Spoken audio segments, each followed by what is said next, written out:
Today, I think the sequence of the papers have been great, because first Ramon introduced the concept of digital equity, and then we heard an experience about the telecenters in Sri Lanka, and now we are going to address the issue of how government can have an incidence, not direct towards the digital equity, but indirectly. The thing is, in Costa Rica, we used to have lots of telecenters also. The idea of telecenters was very keen to our government. And we have invested a lot of money into telecenters, but the technology has proven them to be a little bit obsolete, at least in our country. So now we are trying to address the issue of what about charging for mobile internet? Does the charging of that type of service has an incidence into the digital equity or not? Because now we are thinking that government doesn't have to provide everything, but many people will be able to access internet through their mobile phones. And so the way it's being charged will make people be able to use or not to use the system. So our concern, in fact, Alexander is working his PhD dissertation on that, is how to understand what's going on in this country. We have had 2 years discussion in newspapers and in several forums of how to charge for those mobile internet services.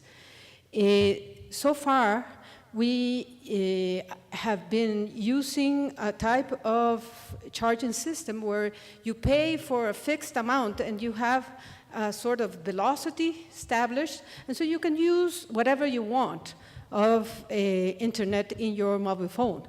But they are proposing, the companies are proposing to change that type of charging system towards a charging system based on whatever you use the system, just based on the download kilobyte. So we want to think or try to understand what will be the impact of that change before the change happens, or to stop the change if we can, in terms of the service access to the poor sectors, the exclusion of sectors, especially in rural areas, which is the concern also of the telecenters, the impact on digital device, and the impact on universalization of the access of service. So to do that, we used our methodology, which is called Advocacy Coalition Framework. And it was developed by Sabatier and Jenkins in the 1990s. And this methodology helps to try to explain how public policy changes, what drives the change, and how it's produced. So it's based on trying to understand the role of ideas, beliefs, values, and the ideology of a country, and the actors in the country and their strengths, to try to move one policy through the political system. The policy subsystem is simply all the set of actors which interact with a particular policy issue and with a particular setting of decision making. This framework really tries to understand what's going on in a policy setting, trying to define 3 different levels. And one is called the deep core, which establishes all the shared actions of actors. For example, in this country, for example, freedom is very important, universal equity is very important, liberty are very important. So those are ingrained beliefs of the one country or one society. Those very seldom change. It's very hard to change those values. Then it comes the policy core, which comprises of the beliefs shared by the actors regarding a specific topic or an issue of public policy. For example,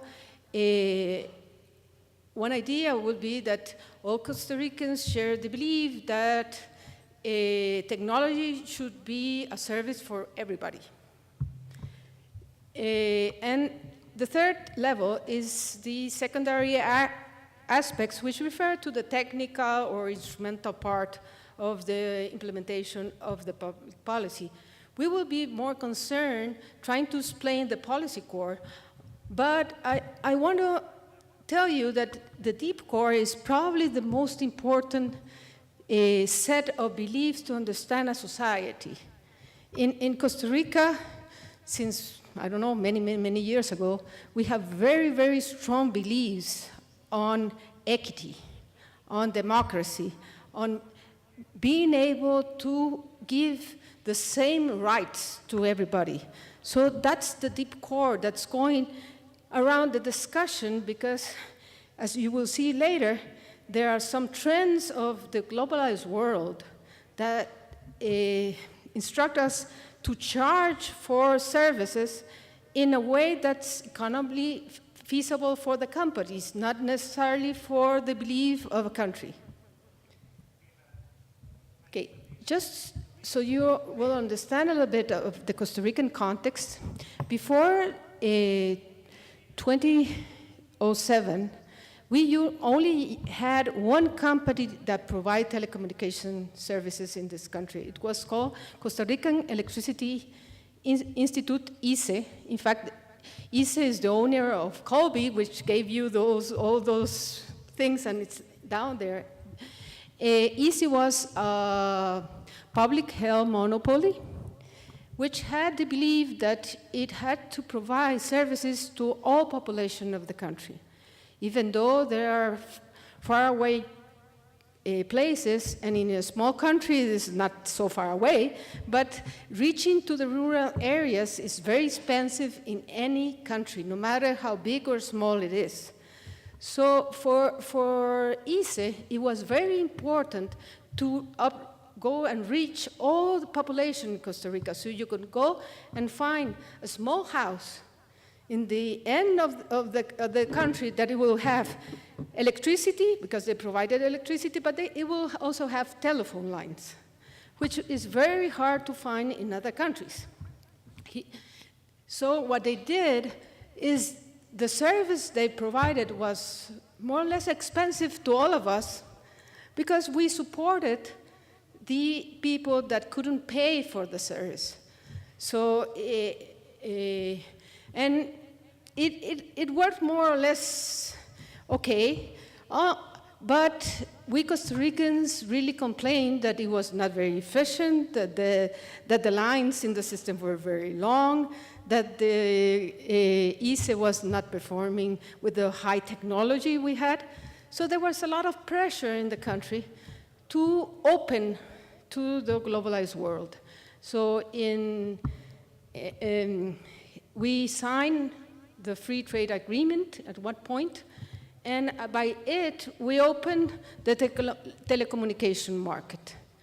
Many people were really expecting big companies to come and have more efficient services, but also the government was very concerned about the impacts of that. So they spent a lot of years from 2008 to 2011 trying to create a political system based on laws so that the concept of providing service to everybody will be supported in some way. So they produced two laws that try to guarantee that this system that allowed all Costa Ricans to have the service will be preserved, even though we had foreign companies coming here. So by 2011, Claro and Movistar, you will probably know them, began operating and started competing against ICE. This caused a lot of growth in the cell phone lines and in everything. So we had a big increment. 58% increment in 2 years is really, really big.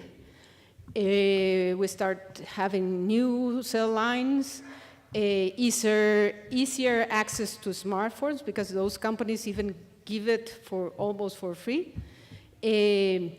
We also had the system of unlimited band because it was asked by the government. The government policy stated that all the telecommunications companies should provide the same type of a model to provide service.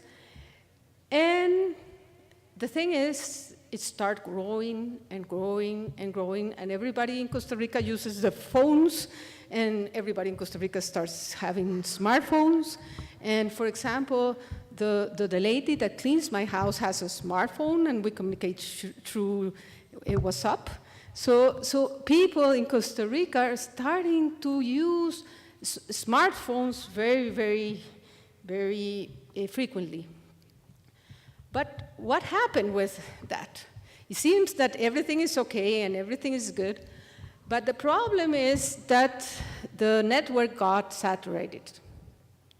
So the service was starting to be very, very slow, and there's limited infrastructure because now we have so many companies and there's no space for all the things to put the lines and the services.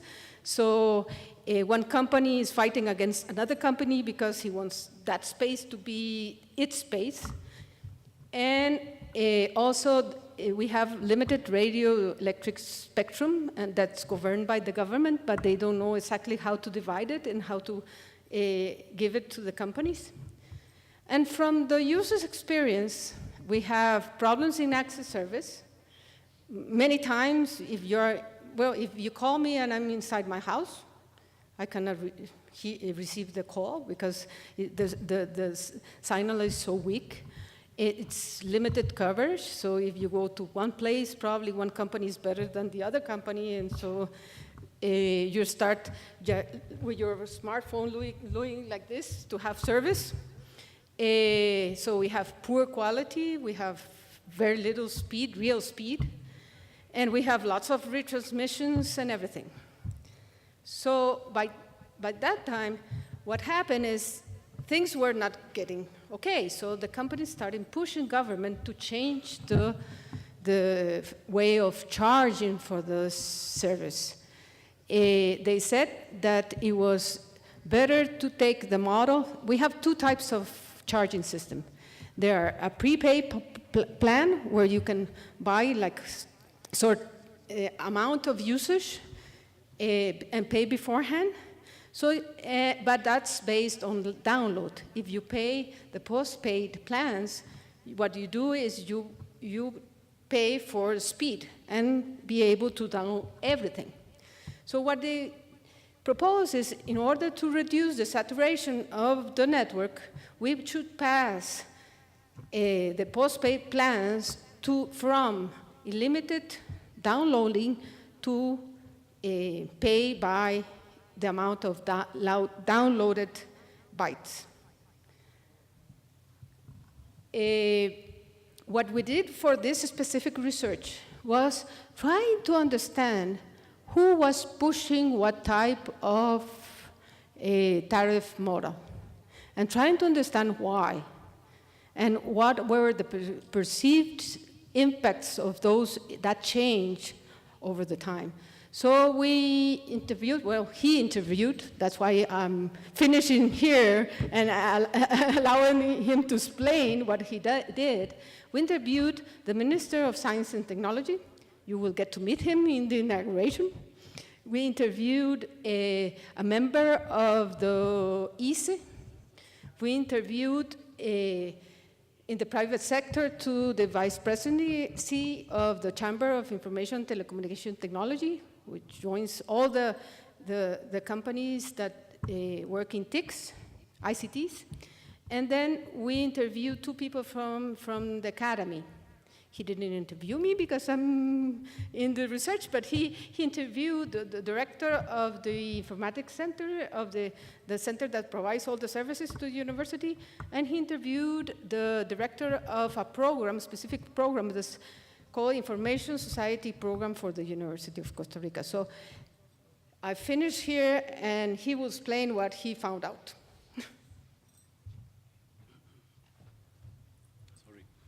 Thank you very much, Gabriela. Well, as a part of the analysis of the Advocacy Coalition Framework, it's required to do this interview in order to know which is the belief, the ideology, ideas that the actors have regarding to this issue. So in order to know this position, we did an interview, a personal interview that consists basically in 11 questions, distributed in different topics. Basically, we know to know, what is the main purpose to promote this change in the tariff model. So we analyze, for example, the economic and social factors, the technical factors, and political factors. Also, as a part, we try to understand which is the sector that will be impacted with this change, with this proposed change, and also which is the main focus or the main advice that we can get in order to enrich the discussion and not to create social exclusion with this proposal. So we identify basically two different actors or policy subsystem. In the policy subsystem, we identified two different actors. Basically, the actors that support this change that is integrated basically by the government, but the position in the government is divided because some public institutions support this change while other institutions not. Also, the operators obviously is supporting this change because they say that they need to receive more income in order to do most investment in telecommunications sector. On the other side, we have the groups that opposite or reject this proposal for some of the reasons that Gabriela explained. And this sector are basically composed by the private sector and academic sector. So the following slide, we present basically what is the main point of this group's defense. In the one side, we have the policy core one that is integrated by the Minister of Science and Technology, the Superintendent of Telecommunications and Operators, that basically they defend a technical positions. They say that it's required this change because they need to invest more in telecommunications, and basically the main point is the saturation of the cellular network. They also say that this saturation network is caused by the 5% of the postpaid users that have an abused use of this network. So they are causing congestion and impacting other users, basically causing a denial of service.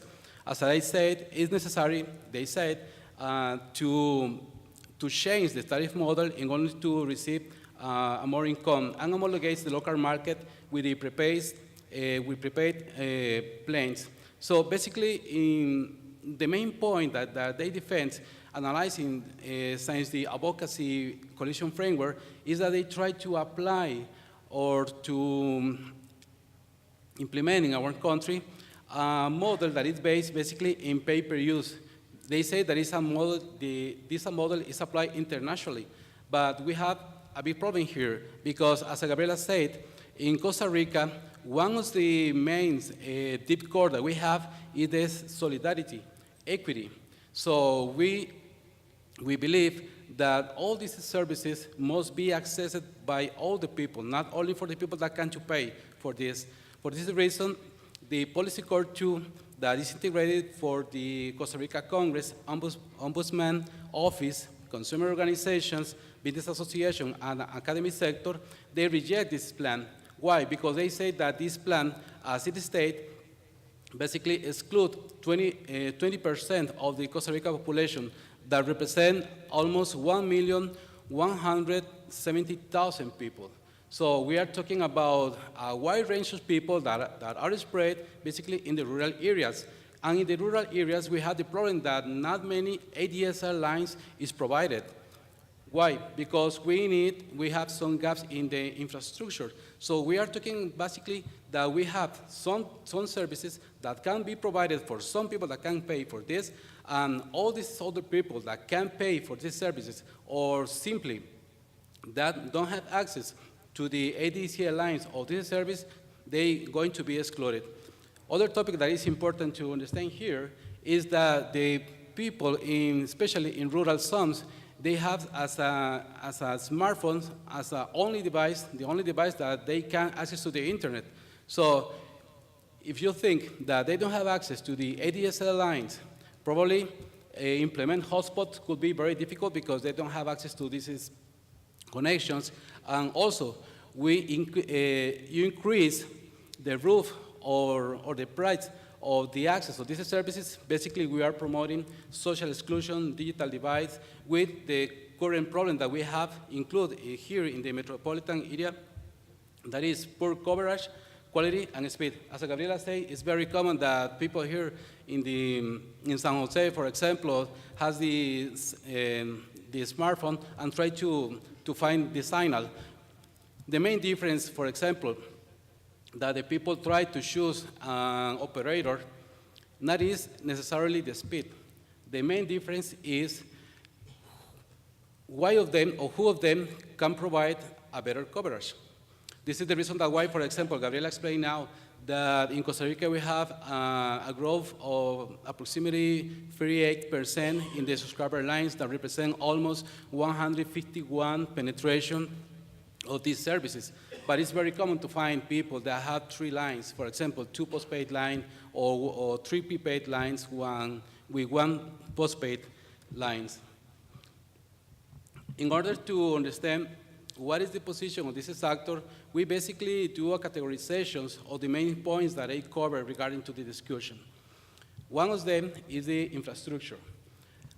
It's very common to find several positions from different groups that say that the main problem that we have is that basically radio spectrum is limited. Yeah, they are right. But the main problem is that the network infrastructure that we have is insufficient. It's not enough in order to provide all this traffic that we are that we are creating with the mobile internet services. The other is the point that we are defending, that the less supply of the ADSL lines.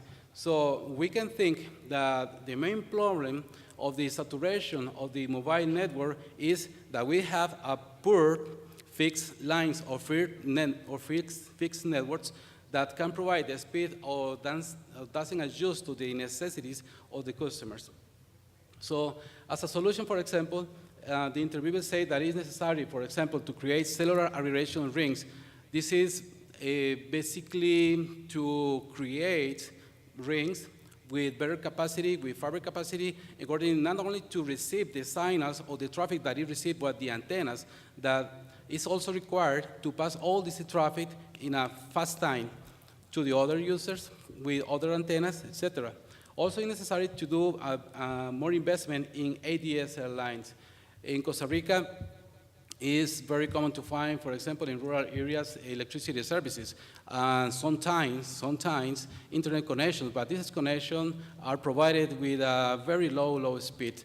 So the problem here is that if we want to involve this sector to the digital economy, to the digital society, it's necessary to provide not only the access to these services, it's necessary to provide a good access to these services to resolve their problems or to involve this technology in the solutions of their local problems.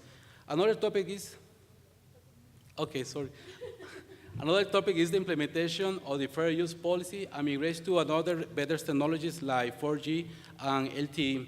Other point is basically to go forward in the effort to liberalize the local market. In Costa Rica, we have several providers of the internet, but basically the rate that is based on the market. It is established by the Superintendencia of Telecommunications. Another topic is the social implication that is the main focus of our investigation, our research, sorry, that according with the Minister of Education Public, it could affect 1,547 public schools that are spread in all the country. Basically, we are talking to exclude all these people that only have access with that data cards, and the minister basically pays for buy these services using postpaid plans. This is the main focus of our research, because many groups say that the postpaid plans can be paid for the people that have a high income, but this is kind of services is used to provide education, social programs, etc., for these people in rural areas. Okay, so as a solution, for example, is included to generate alternative tariff models that fits to the needs of the users or the zone of the sectors, and not to provide just one rate that could be applied to everybody. Other topic is to the role of government. It's necessary to the government participate more actively in the discussion, and to provide infrastructure, digital literacy, and development of mobile applications.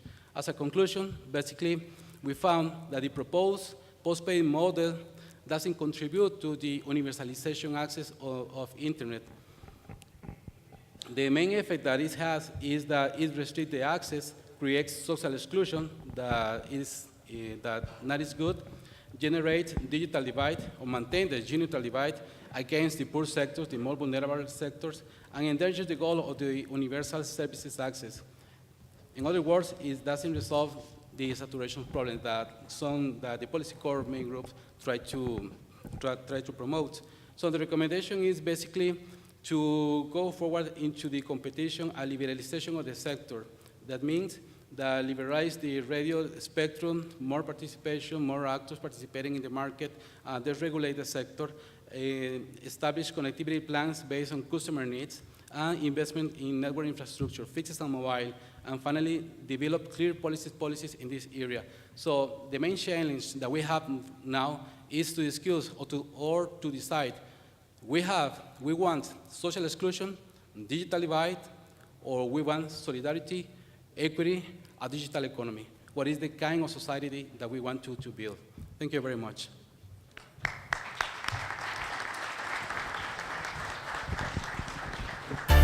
Thank you very much, Gabriela. And